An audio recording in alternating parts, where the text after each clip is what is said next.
औज़ु बिल्लाहि मिनश शैतानिर रजीम बिस्मिल्लाहिर रहमानिर रहीम वल्लज़ीना युमिनूना बिमा उन्ज़िला इलैका वमा उन्ज़िला मिन क़ब्लिक व बिल आखिरति हुम यूक़िनून। और वो लोग जो उस पर ईमान लाते हैं जो तुम्हारी तरफ नाजिल किया गया, तुम्हारी तरफ भेजा गया, और जो नाजिल किया गया तुमसे पहले, और आखिरत में वो पूरा यकीन रखते हैं। ये शुरू की आयत सूरह बकरा की, ये चौथी आयत थी। शुरू की आयत सूरह बकरा की आयत नंबर 5 तक, उसमें डिफाइन किया गया है ईमान लाने वाले कौन हैं, वो जो तकवा वाले हैं वो कौन लोग हैं। तो शुरू में तो डिफाइन होने किया गया है कि ईमान वाले कौन हैं। शुरू में कुरान के डेफिनेशन है जहाँ से शुरू होता है, एक्सप्लेन किया गया है। ये 3 कैरेक्टर्स पूरे कुरान में चलेंगे: ईमान वाले, कुफ्र करने वाले काफिर, और मुनाफिक।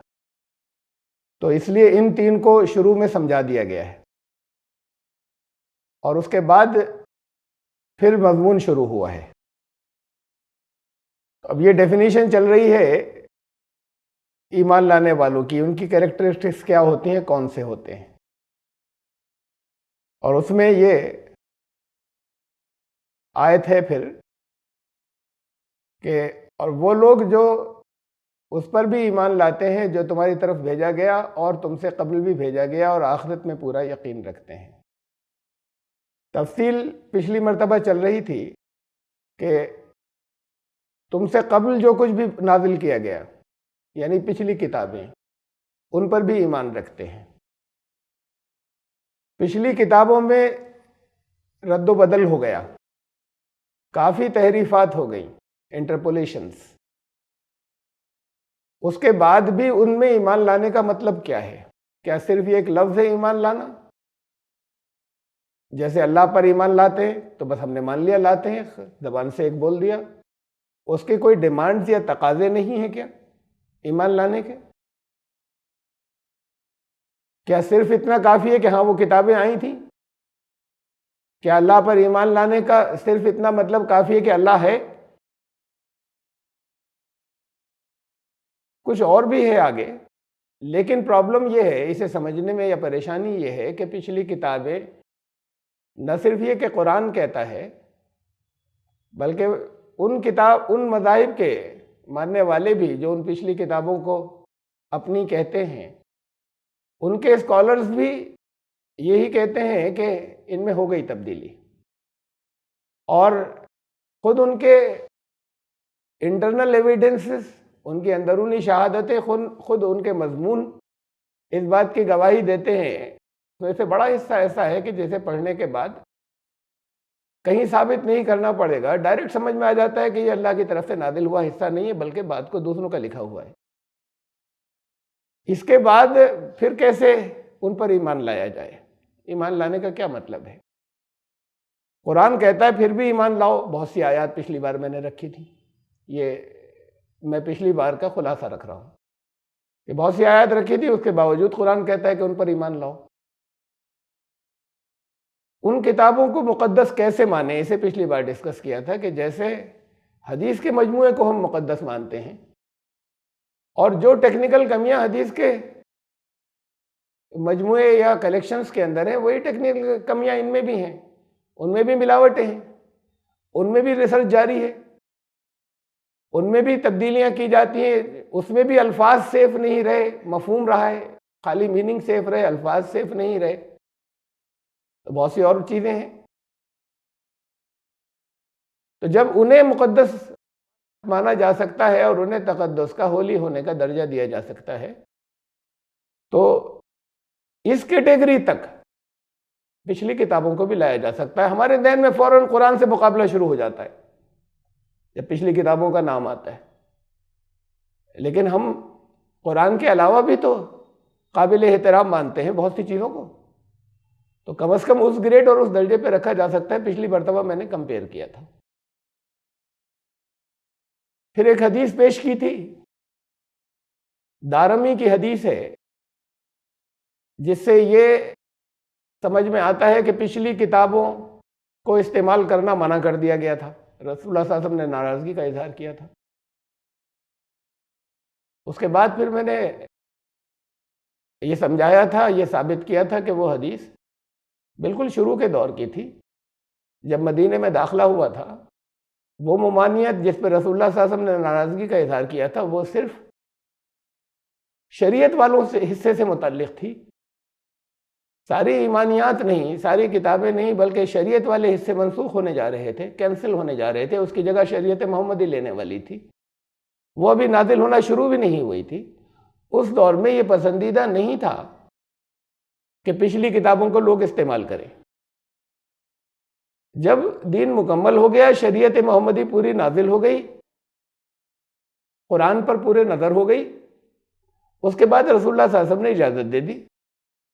और वह हदीस बुखारी की हदीस थी, बुखारी किताबुल इल्म की, कि रसूलुल्लाह सल्लल्लाहु अलैहि वसल्लम ने फरमाया कि तुम पिछली किताबों से सुनकर उन्हें पढ़ सकते हो, उन्हें सुन सकते हो, उनसे सुनकर बयान कर सकते हो, बनी इसराइल की रिवायात को बयान कर सकते हो। हदीसु हम बनी इसराइल वला हरज, जिसमें कोई हर्ज नहीं है। तो वो प्रोहिबिशन या वो ममानियत कैंसिल हो गई। अब उसी को लोग जगह जगह जहन के अंदर लोगों के है, बाज़ अहले इल्म लाते हैं कि तो मना है। तो उनके ये जहन में नहीं है कि नहीं, ये ममानियत बिल्कुल शुरू के दौर में थी, वो अब मना नहीं है। सिर्फ इतनी बात नहीं कि मना नहीं है, बल्कि हुक्म है उन्हें इस्तेमाल करने का। बात खाली इतनी ही होती कि मना है तो वो कम दर्जे की बात हुई। इसमें ये कई पहलू हैं जो आते हैं कुरान के अंदर। अहले किताब को जगह जगह कुरान ने चैलेंज किया है कि लाओ अपनी किताबें, यानी हमसे कहा है कि तलब करो उनसे, इनकी किताबें ये सच्चे हैं। तो जगह जगह कुछ ऑफर्स रखे उनकी पिछली किताबें मंगाकर, पिछली किताबें उनकी मंगाकर बहुत से मसाइल वाजे किए, हुज्जत पूरी की है, और पिछली किताबों का इस्तेमाल दावत के लिए। ये पहलू हैं सारे जिनकी वजह से पिछली किताबों का इस्तेमाल होगा। किस हद तक होगा, कैसे होगा, ये फिर बात को। लेकिन इसे देख लें कि कुरान, ये मसलन कुरान की आयत का एक हिस्सा, सूरह आल इमरान की आयत नंबर 93, कुल फ़अतू बित्तौरात फ़तलूहा इन कुंतुम सादिकीन। इनसे कहो, अभी आपसे कहा जा रहा है कि इनसे कहो, इनसे कहो कि लाओ तौरात और दिखाओ कहाँ है, इसके अंदर पढ़ के सुनाओ जो तुम दावे करते हो। जब वो कोई ऐसा दावा करें जो झूठा हो और तौरात में नहीं हो, तो इनसे कहो लेकर और तौरात, तुम ये से मानते हो, लाओ तौरात, अगर तुम अपने दावे में सच्चे हो तो दिखाओ कहाँ है, इसमें सुनाओ पढ़ कर। ये तो आप तभी कहेंगे जब आपको मालूम होगा कि उसमें नहीं है, ये वो नहीं दिखा सकेंगे, तभी तो कहेंगे। उसके लिए पढ़ना जरूरी है। तो कुरान ने कहा कि लाओ और दिखाओ हमें, और हम उनसे कहें ये बात। ये चैलेंज है जगह, ये चैलेंज हम भी रख सकते हैं, लेकिन हम तभी रख सकते हैं जब हम जानते हो इस बात को कि बात चीज़ें वो हैं जिनका वो दावा करते हैं, वो दावा करते हैं कि ये हमारी किताबों में है, और हम जानते हैं कि उनकी किताबों में नहीं है। सूरह आले इमरान की आयत नंबर 64, हमसे कहा गया, ईमान लाने वालों से कहा गया कि तुम कहो इनसे, अहले किताब से, कुल या अहलल किताब तालो इला कलिमतिन सवाइम बैनना व बैनकुम अल्ला नअबुदु इल्लल्लाह वला नुशरिका बिही शैआ। इनसे कहो कि अहले किताब, हमारे तुम्हारे बीच जो कॉमन है, जो मुश्तरक है, जो समान है, आओ इस पर तो एग्रीमेंट कर लें कि इकट्ठे हो जाएं। वो जो तुम्हारी किताबों में भी है, वो जो हमारी किताबों में भी है, इनसे ये कहो कि आओ उस पर तो इकट्ठे हो जाएं। बाकी जिस पर इख्तिलाफ है, जो हमारे यहाँ है तुम्हारे यहाँ नहीं है, या तुम्हारी किताबों में है हमारे यहाँ नहीं है, उसे बात को डिस्कस करेंगे। लेकिन जितना हिस्सा मुश्तरक है उसे तो मानो, और उस पर हम एग्रीमेंट कर लें, और उस पर आओ इकट्ठे हो जाएं, ये दावत दी जाए। कुरान ने हमसे कहा है, उन्हें बुलाएं हम। और उसमें से एक बात कुरान ने कही कि तुम्हारी ही किताबों में तौहीद भी है, और जो हमारी तरफ कुरान भेजा गया है उसमें भी तौहीद है।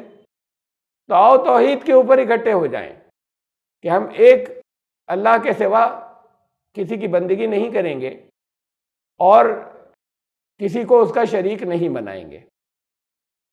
अब मिसाल के तौर पे हम ये कहें और हमसे ईसाई कहें गए भाई तुम्हारी किताबों में भी तौहीद है, यूनिटेरियनिज्म, कि वो अल्लाह ईश्वर एक ही है, हमारे यहाँ भी है, कुरान ने हमसे कहा कि इनसे कहो कि है,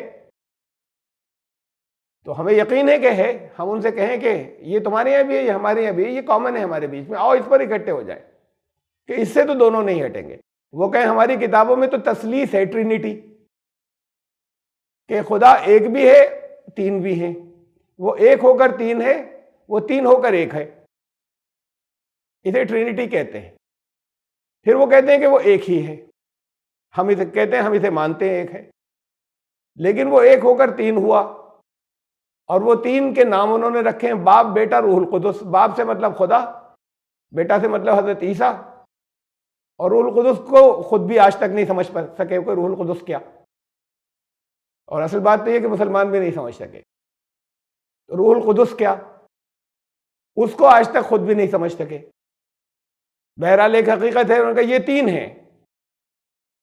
और ट्रिनिटी ये है, उसकी तफसील ये है कि इनमें से बाप भी हमेशा से हमेशा रहेगा, बेटा भी हमेशा से हमेशा रहेगा, रूहुल कुदस भी हमेशा से हमेशा रहेगा, यानी इनमें से फिर किसी ने किसी को पैदा नहीं किया।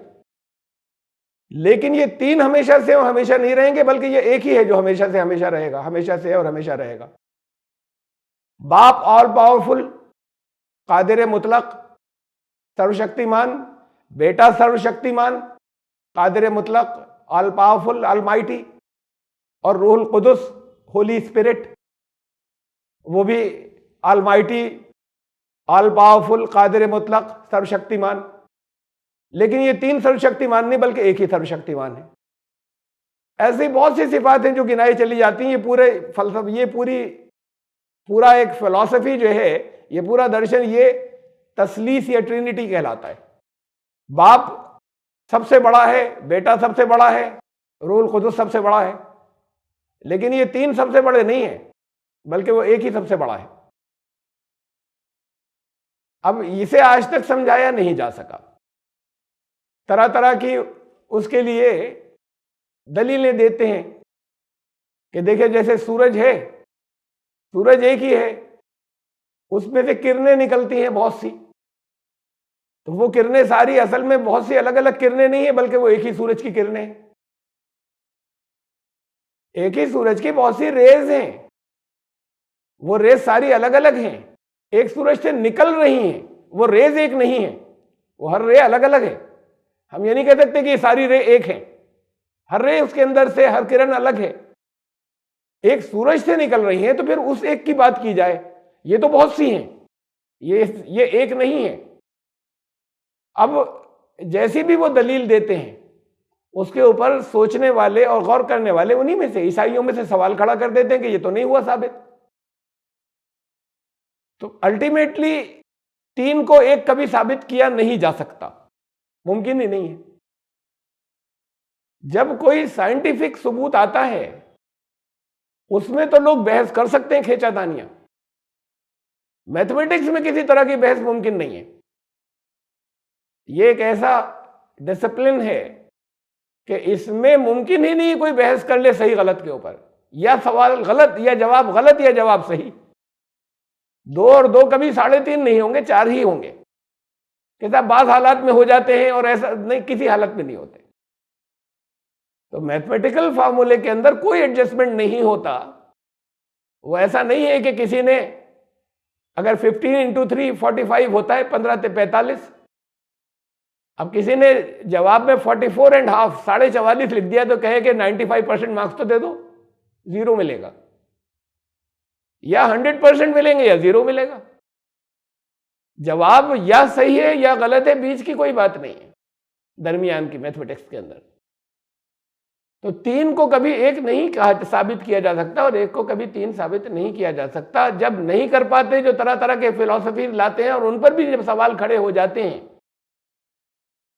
तो फिर आखिर में ये कहते हैं इट्स ए मिस्ट्री, ये एक राज है, इसे ऐसे ही मान लो। फेथ की बात है, बस ये यकीन करने की बात है। समझने की जरूरत नहीं, इसे ऐसे ही मानो। तो जब वो ये दावा करें, मैंने आपको ट्रिनिटी समझाई थी, जब वो दावा करें कि हमारी किताबों में, हमारी इंजीलों में तो ट्रिनिटी है, तसलीस है, आपको कुरान ने बताया कि तौहीद है, अब आप कहते हैं नहीं तुम झूठे, हमारे कुरान ने कहा है उसमें तौहीद है, वो कहेगा तुम्हारा कुरान झूठा, हमारी किताबों में तो ट्रिनिटी है, तुम्हारा कुरान झूठा, चाहे जो कह दे। अब ये ब्रह्मा कुमारी वाले हैं, इनको फलसफा ये समझाया गया है, ये सारा के हजरत इब्राहिम कुरान लेकर आए थे, अब वो सब मानते हैं कि हमारे बाबा ने बताया था और बाबा खुद ईश्वर थे, इंसानी शक्ल में आए थे, जब उन्होंने जो बताया था वो सच है, हम तो वही मानेंगे। भाई तुम मानते रहो, हिस्ट्री के खिलाफ है,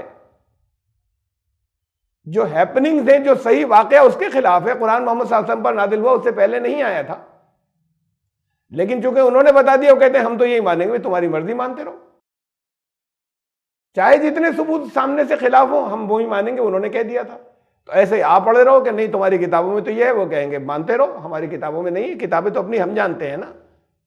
आप कह सके हम भी जानते हैं, किताब ही तो है, सबने पढ़ी है, आप ला सके सामने, इसका जवाब क्या होगा?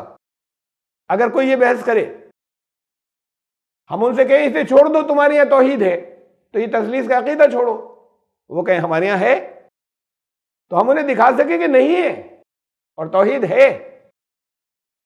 इसके लिए पढ़ना होगा ना किताबों को, खाली दावा नहीं चलेगा। तो इन आयात के अंदर साफ लफ्जों के अंदर नहीं है, लेकिन इससे इस्तिखराज करें, डिड्यूस करें तो बहुत वाज़ेह है कि इस आयत के अंदर की गहराई में भी ये बात शामिल है कि तुम्हें पिछली किताबों का तुम्हारा मुताला होगे तभी तो कहोगे तुम, वरना जाके खाली दावा करोगे, साबित नहीं कर सकोगे। तो कुरान की आयत तो ये कह रही है कि तुम्हें मुताला करना है, इसलिए करना है कि उन्हें चैलेंज कर सको, इसलिए करना है कि हुज्जत पूरी कर सको कि जो बातें जिस रास्ते पर तुम वो गलत है, इसलिए करना है कि दावत दे सको। ये भी तो दावत ही है ना, कि आओ इनसे कहो कि हम वहां से शुरू करें जो हमारे तुम्हारे बीच कॉमन है। तो ये दावत कुरान कह रहा है ऐसे शुरू करना, मुश्तरक बातों से, समान आधार से, वहां से स्टार्ट करना। कुछ चीजें मुख्तलिफ है, उसकी बातें बात को करेंगे, जो कॉमन है उस पर तो आए, वो कहें कॉमन ही नहीं है, तो हम दिखा सकें कि है। अब जो लोग यहां सनातन धर्मी कहते हैं अपने आप को, वो बहस करें कि नहीं हमारे यहाँ तो देवी देवता है, उनका तुम्हारी और किताबों में जो लोगों ने लिख लिया होगा, लेकिन वो जैसे तुम खुदा का कलाम कहते हो वेद उसमें नहीं है, तो हम दिखाकर साबित कर सकें कि है, हम उन्हें दिखाकर ये साबित कर सकें कि ये है इसके अंदर, इसे देखो और मानो। तो फिर कुरान ने इन चैलेंजेस के, ये चैलेंज के लिए भी, इसलिए भी कि हम दावत दे सकें, इसलिए भी कि उनके किसी दावे अगर वो गलत मानते चले आ रहे तो उन्हें दिखाकर समझा सकें, इन सारे मौकों के ऊपर हुज्जत पूरी करने के लिए पिछली किताबों के इस्तेमाल की सिर्फ इजाजत नहीं दी, हुक्म दिया है कि तुम जाकर कहो इनसे। फिर इसके आगे तौहीद के मतलब मैंने चंद मिसालें रखी उसकी, ये आपके सामने, ये बहुत हैं। तौहीद, इंजील वाले के हमारे यहाँ ट्रिनिटी है, तसलीस है, नहीं है हमारे यहाँ तौहीद। मतलब ये 4 जो इंजीलें कहलाती हैं उसमें से गॉस्पेल ऑफ सेंट मार्क, मरकुस की इंजील उर्दू या हिंदी में कहते हैं।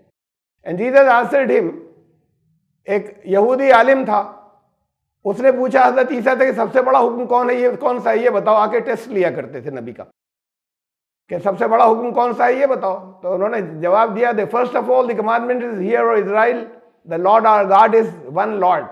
तो सुन लो कि सबसे बड़ा हुक्म और सबसे पहला हुक्म यह है कि हमारा खुदा बस एक खुदा है, साफ लफ्जों में कि इससे बड़ा कोई दूसरा हुक्म नहीं है।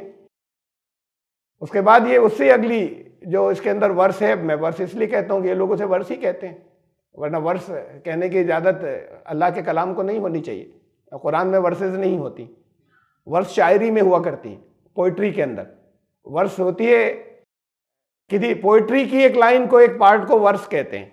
अब ये क्रिश्चियंस और ईसाइयों ने बाइबल के अंदर वर्सें शुरू कर दी, हमारे यहाँ हमने कुरान के अंदर भी शुरू कर दी, वर्स नंबर फला such and such, verse number फला एंड फला। तो बहुत बड़ी बात है जो बगैर सोचे समझे उसे वर्स कहना शुरू कर देते हैं। कुरान ने कहा वहाँ हुआ बिकौल शायर, ये शायरी नहीं है। जब शायरी नहीं तो आप वर्स नहीं कह सकते, आयत को आयत रखिए, कोई ट्रांसलेशन नहीं है उसका। जैसे कुरान को कुरान कहते हैं। इनके यहाँ तो बाइबल, उसके अंदर उर्दू में आपको मिलेगी तो उस पर लिखा होगा किताब मुकद्दस, जब इंग्लिश में द बाइबल लिखा होगा द होली बाइबल। ये अलग अलग हर चैप्टर के भी जो उसके अंदर जितने नाम है, हर एक के अलग नाम होंगे। हिंदी में अलग होगा, उर्दू में अलग होगा, पर्शियन में अलग होगा, जर्मन में अलग होगा, इंग्लिश में अलग होगा। आगे आप सूरतों के नाम एक हैं। कुरान को कुरान कहते हैं, उसका ट्रांसलेशन हर जबान में अलग करके उसका नाम नहीं लिया जाता है। ऐसी आयत का कोई ट्रांसलेशन नहीं।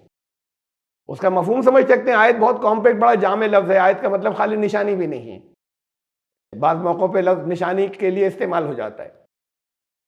और ये दूसरी है, उसके बाद वर्ष दूसरी है उसके बाद कि हमारा तुम्हारा खुदावन सबसे बड़ा, सबसे पहला हुक्म यह है कि तुम्हारा खुदा सिर्फ एक खुदा है और तू अपने खुदा की, अपने जो तेरा एक ही खुदा है उससे अपने सारे दिल, अपने सारी जान और सारी अक्ल और सारी अपनी जितनी एनर्जी है उनके साथ उससे मोहब्बत रख। ये पहला हुक्म है। तो उनके हम बता सकें कि तुम्हारे यहाँ तौहीद है, वो जब हमने पढ़ा होगा जब ही तो।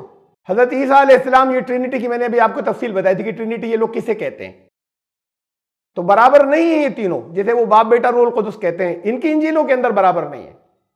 मिसालें हैं चंद, यूहन्ना की इंजील, उर्दू में यूहन्ना कहते हैं, इंग्लिश में the gospel of Saint John.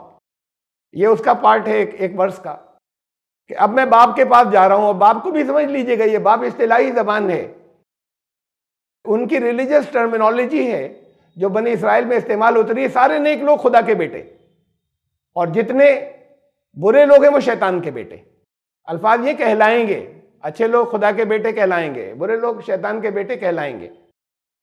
कोई बुरे से अच्छा हो गया तो वो शैतान के बेटे से हटकर खुदा का बेटा बन गया।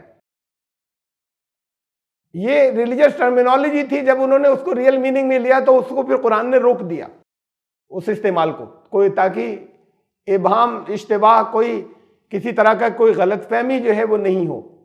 लेकिन हदीसों के अंदर है अल खल्क़ु अयालुल्लाह, सारी मखलूक अल्लाह का परिवार है, कुंबा है। तो ये इस मानों के अंदर बाप कहा जाता था। जब खुदा को हज़रत ईसा अलैहिस्सलाम के आखिरी अल्फाज इंजील के अंदर हैं, जब उन्हें उठाया जा रहा था, जो आखिरी अल्फाज थे उसमें उन्होंने कहा, अब मैं अपने बाप और तुम सबके बाप और अपने खुदा और तुम सबके खुदा के पास जा रहा हूं। ये साथ में आखिर का हिस्सा इसलिए जोड़ा, अल्लाह, ये मालूम था अल्लाह को और अल्लाह ने उनकी ज़बान पर ये बात डाली कि ये बाप को, ये बाप लफ्ज को बिगाड़ देंगे। लेकिन उन्होंने साथ में कहा अपने बाप और तुम सबके बाप। ये अपने हवारियों से कहा, अपने शिष्यों से, अपने जो उनके अच्छे डिसिपल्स थे कि मेरा बाप तुम सबका बाप, सारे अच्छे लोगों का बाप, अपने बाप और तुम सबके बाप। फिर साथ में और एक्सप्लेन किया कि कोई गुंजाइश ही नहीं बची। ये उनके आखिरी अल्फाज थे उठाए जाने थे पहले इंजीलों के अंदर। और अपने खुदा और तुम सबके खुदा के पास जा रहा हूं। तो अगर खुदाई में उन्हें शरीक करते हैं ट्रिनिटी के अंदर, तसलीस के अंदर, के वो भी खुदा ये भी खुदा, तो खुदा का खुदा नहीं हुआ करता। इसे पे आ चुका कि एक ही खुदावंद है। और इंजीलों में कहीं है ही नहीं तसलीस, चारों इंजीलों में किसी एक जगह भी नहीं है। ये अकीदा सिर्फ गढ़ा हुआ है। फिर ये एक और मिसाल उसकी है, हमेशा की जिंदगी ये है कि वो तुझ एक ही और सच्चे खुदा को जाने और यीशु मसीह को भी जाने जिसे तूने भेजा है, whom thou hast sent। अब ये तो जिसे तूने भेजा है उसे भी जाने और तुझे जाने है खुदा। यह है हकीकी जिंदगी। ये भेजा लफ्ज, भेजा हुआ, ये रसूल का ट्रांसलेशन है। अब ये ट्रांसलेशन इशू कर रहे हैं, ओरिजिनल नहीं दे रहे। ये रसूल का पैगाम ले जाने वाला, रसूल माने भेजा हुआ। तो इनके ओरिजिनल के अंदर रसूल रहा होगा जिसका ट्रांसलेशन वैसे कर दिया भेजा हुआ। लेकिन वाज़ेह तौर पर इंजीलों के अंदर यह भी बता दिया कि भेजा हुआ कभी भेजने वाले के बराबर नहीं हुआ करता। यह भी हज़रत ईसा ने कहा, इंजीलों के अंदर मौजूद है। तो उसके बाद कहा कि मेरी स्टेटस क्या है, मेरी स्टेटस ये कि मैं रसूल हूं। फिर किताबों के इस्तेमाल में उन पर हुज्जत पूरी करने के लिए ये रसूलुल्लाह सल्लल्लाहु अलैहि वसल्लम ने किया। यहूदी एक बदकार जोड़े को लेकर आए, इसकी शान नुज़ूल ये बयान की जाती है इस आयत की कि यहूदी एक जोड़े को लेकर आए, उन्होंने बदकारी की थी, व्यभिचार किया था, और रसूलुल्लाह सल्लल्लाहु अलैहि वसल्लम से कहा इनका फैसला आप कीजिए। उसने थी उनकी जो